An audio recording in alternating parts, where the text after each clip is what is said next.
Hello everyone, welcome back to my channel. कैसे हैं आप सब लोग? उम्मीद करती हूँ आप सब लोग बहुत अच्छे होंगे। मेरी दुआ है आप सब लोगों के साथ। तो आज मैं आप लोगों के साथ early morning to evening routine अपना शेयर करूंगी और लास्ट में एक क्लिप डालूंगी जो है दूसरे दिन की। तो वीडियो को पूरा देखिएगा, लाइक करना ना भूलिएगा। चैनल अगर सब्सक्राइब नहीं करा है तो उसको भी सब्सक्राइब कर लीजिएगा। तो अभी बज रहा है सुबह का 4 और हम लोग नमाज के लिए उठ गए थे। उसके बाद हम लोग चाय पी रहे हैं और बैल्कनी में खड़े होकर के व्यू का मजा ले रहे हैं और हम लोग वेट कर रहे हैं फजर की अजान का। और आप लोग देख सकते हैं कि सुबह सुबह ये शारजा का व्यू कैसा लगता है। और काफ़ी गाड़ियाँ सुबह से ही स्टार्ट हो जाती हैं चलना, बसेस वगैरह भी फजर के टाइम से स्टार्ट हो जाती हैं। और इस वक्त मैं खड़ी हूँ 38th फ्लोर पर। तो आप लोग देख सकते हैं कि यहाँ से गाड़ियाँ कैसी लगती हैं और यहाँ से व्यू कैसा नज़र आता है। और फिर होने लगी फजर की अजान। नमाज पढ़ने के बाद फिर मैं फात के ब्रेकफास्ट वगैरह बनाने की तैयारी में लग गई।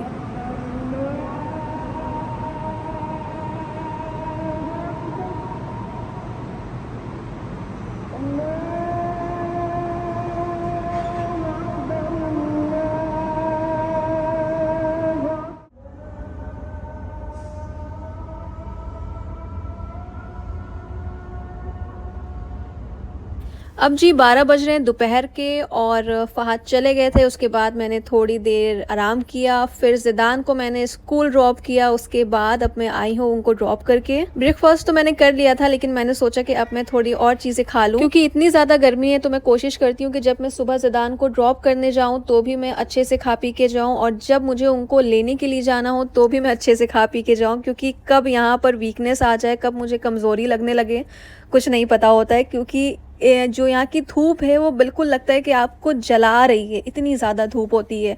और अगर मैं अम्ब्रेला लेकर के जाती हूँ बाहर तो वो उड़ने लगता है और उल्टा हो जाता है, क्योंकि हवा भी यहाँ पर काफ़ी चलती है। तो इसलिए मैं अम्ब्रेला लेकर के नहीं जाती हूँ, मैं ऐसे ही जाती हूँ। अगर मुझे ज़्यादा गर्मी लगती है तो मैं कैप वगैरह लगा लेती हूँ, लेकिन तब भी काफ़ी गर्मी है।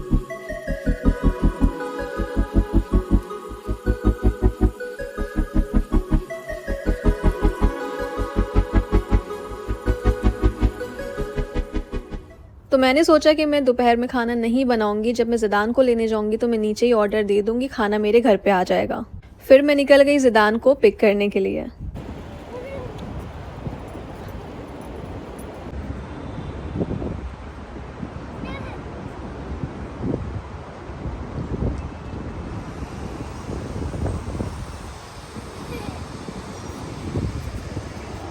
No, not like this.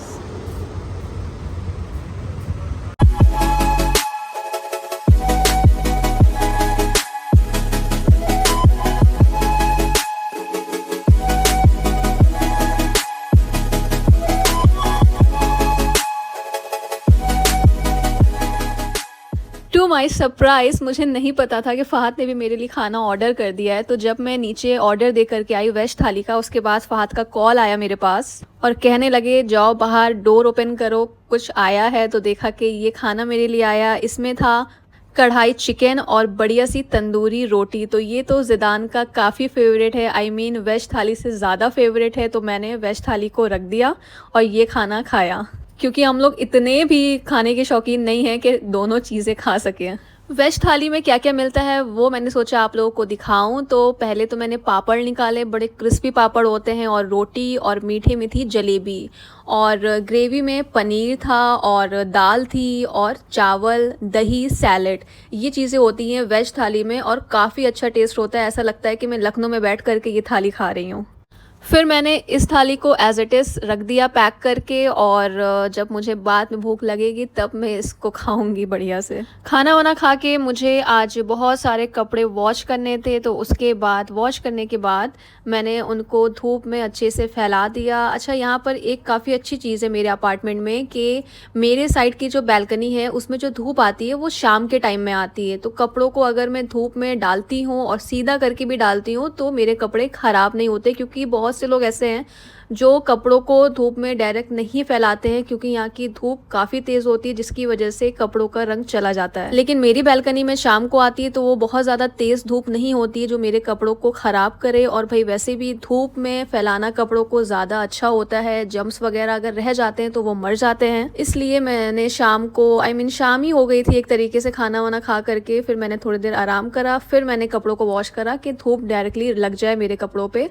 फिर फटाफट मैंने 1 बाय 1 करके कपड़ों को फैलाया। आज हम लोगों को एक बहुत अच्छी जगह जाना है और वो है दुबई की बकरा मंडी। मुझे नहीं पता था कि यहाँ पर बकरा मंडी भी होगी और मुझे बहुत ज़्यादा मैं इतनी ज़्यादा एक्साइटेड थी वहाँ पर जाने के लिए कि मैं बता नहीं सकती।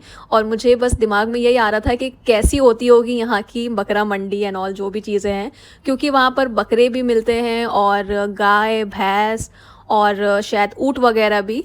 तो मैंने सोचा कि मैं जाऊंगी और वो भी आप लोगों को दिखाऊंगी। बस थोड़ी देर में हम लोग वहाँ के लिए निकलेंगे। ये बकरा मंडी दुबई के अल किसास में है और जाते जाते हम लोगों को इतना ज़्यादा ट्रैफिक मिला कि हम लोग बस टाइम पास करने के लिए गाड़ियों की गिनती कर रहे थे कि कितनी गाड़ियाँ यहाँ पर खड़ी हैं। ने अभी 33 दाम नहीं दिए, 33 दाम नहीं हो ही रहा। समझते हैं? वहाँ पे रहती है वो बहुत ज़्यादा है ना पीते, मत दिखाइए। वो पीते बहुत ज़्यादा है ना, टायर आइंदा देता। हाँ। वहाँ पे रहता तो हाँ। वहाँ पे होते पीते डेप जाए तो होते ज़्यादा है, टाइनिंग नहीं देता, बताता। हाँ। टाइट है। हाँ। इनमें हम दांत होती ना वो टूट जाता है, ऊपर हो जाता है। समझते हैं? बाय।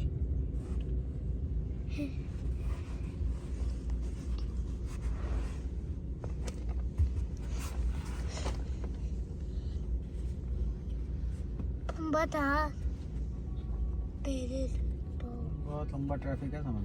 हाँ वो दूर दिख रही है रेड लाइट।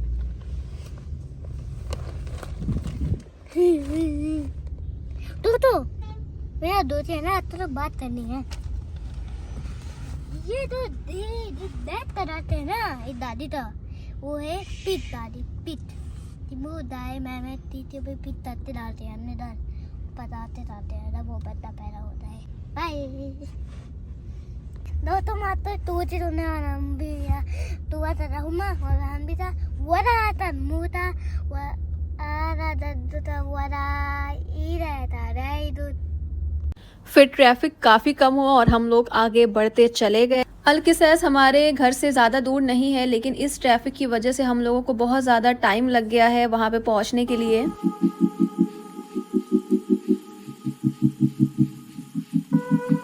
हम लोगों ने गेट नंबर 2 से एंट्री तो कर ली थी, लेकिन मुझे कहीं से भी यहाँ पर नज़र नहीं आ रहा था कि मैं किसी बकरा मंडी में आई हूँ। मुझे लग रहा था कि जैसे मैं इंडिया में अपने डैडी के साथ जाती थी बकरा खरीदने, वैसे ही यहाँ पर बकरों की आवाज़ें आ रही होंगी और बहुत ज़्यादा शोर शराबा होगा। लेकिन यहाँ पर हर चीज़ इतनी ज़्यादा सिस्टमैटिक होती है कि बकरा मंडी में खड़े होकर के भी हम लोग को लग रहा था कि हम लोग किसी नॉर्मल जगह पे हैं, हम लोग किसी बकरा मंडी में नहीं खड़े हुए हैं। यहाँ पर लोगों को हर चीज़ प्रोवाइड करी गई है, जैसे कि आप यहाँ पर रेस्टोरेंट में खा पी भी सकते हैं। रेस्टोरेंट भी यहाँ पर काफ़ी अच्छा था और मस्जिद भी थी बहुत ही खूबसूरत, तो यहाँ पर हर चीज़ प्रोवाइड करी गई है। लेकिन धीमे धीमे जैसे ही हम लोग बकरे जहाँ पर थे प्रॉपर, वहाँ पर जब हम लोग पास बढ़ रहे थे तो स्मेल से हमें लग रहा था कि हाँ हम लोग अब किसी बकरा मंडी में खड़े हैं। यहाँ पर हम लोगों को अलग अलग कंट्रीज के बकरे देखने को मिले और ज़िदान को तो बहुत ही मजा आ गया। एक्साइटेड होते भी क्यों ना, क्योंकि मेरे बेटे ने करीब 1 साल के बाद जिंदा बकरा सामने देखा जिसको छुआ खेला, तो इसीलिए ज़िदान हम लोगों से ज़्यादा एक्साइटेड थे। Then go ना। नहीं go that side.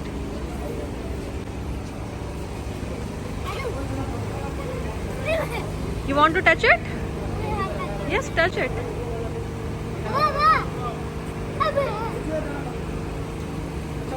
Touch. फिर हम लोग शाम को वहाँ से निकल गए थे और मैंने अपनी लाइफ में पहली बार पाकिस्तानी बकरे, सोमालिया के बकरे और ईरानी बकरे, ये सब बकरे मैंने पहली बार देखे थे, क्योंकि इंडिया में तो हम लोग इंडियन ही बकरे देखते हैं। खूब एंजॉय करने के बाद फिर हम लोग घर के लिए निकल गए थे और ये दिन मेरा यहीं पर खत्म होता है। फिर मैं एक क्लिप डाल रही हूँ, ये है दूसरे दिन की। तो दूसरे दिन मुझे जाना था अपने लिए लहंगा देखने के लिए, क्योंकि अभी मुझे पहनना नहीं है, पहनना तो काफी टाइम के बाद है, लेकिन मैंने सोचा कि मैं देखना स्टार्ट कर दूं। लहंगा देखने के लिए मैं गई थी मीना बाजार और काफी अच्छे मुझे लहंगे वहां पर देखने को मिले।